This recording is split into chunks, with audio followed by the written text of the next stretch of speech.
Harper One and Harper Audio present Stop Doing That Shit, End Self-Sabotage and Demand Your Life Back by Gary John Bishop. This is the author. I dedicate this book to the helpless and hopeless, the frustrated and defeated. Today is a day when it can all begin anew. I don't care about your past, and you shouldn't either.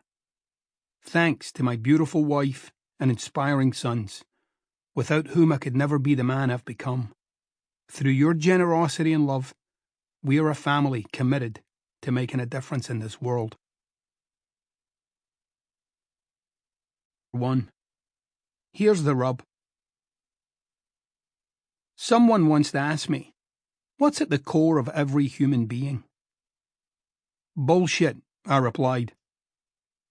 There were a few nervy moments of shoegazing silence, followed by a gust of swirly, disjointed questions to cover the unease.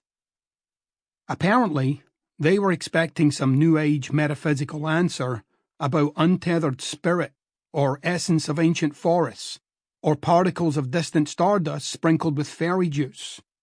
But my response was, and is, unequivocal. In my experience of people, yes, I'm people too, as are you.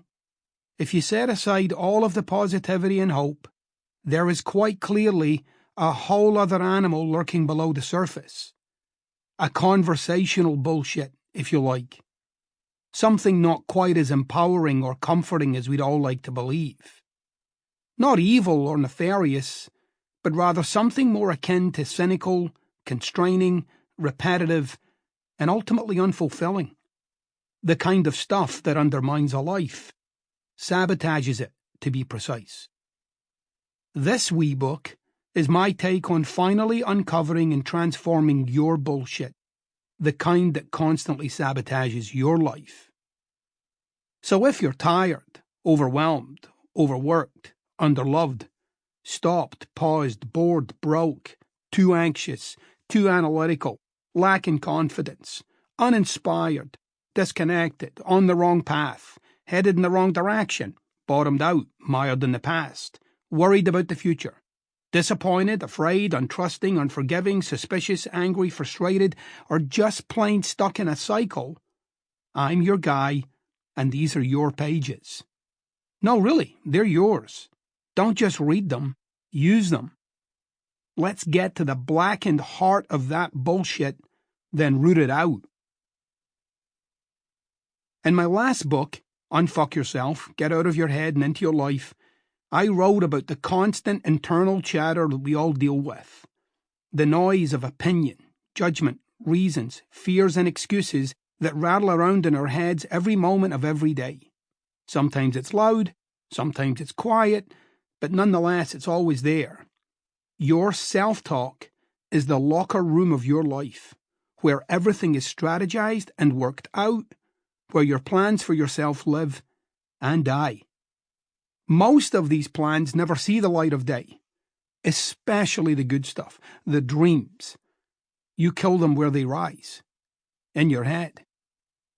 People are little more than a living conversation, both internal and spoken, a dialogue in a body, a skin and bone bag that talks, and it talks about everything, and the limit of that talk is the limit of that life, period.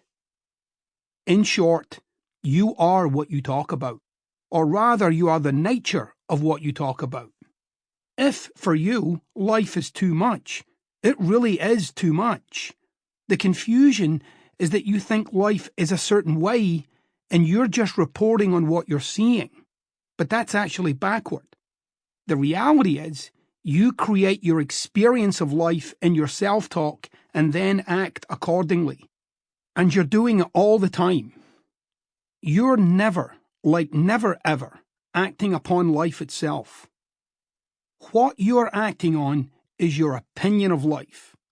That's why it's such a different experience for each of us. Life just is. What you call it is up to you. Bear in mind, you'll have to live with your call. And you do. This isn't something new either.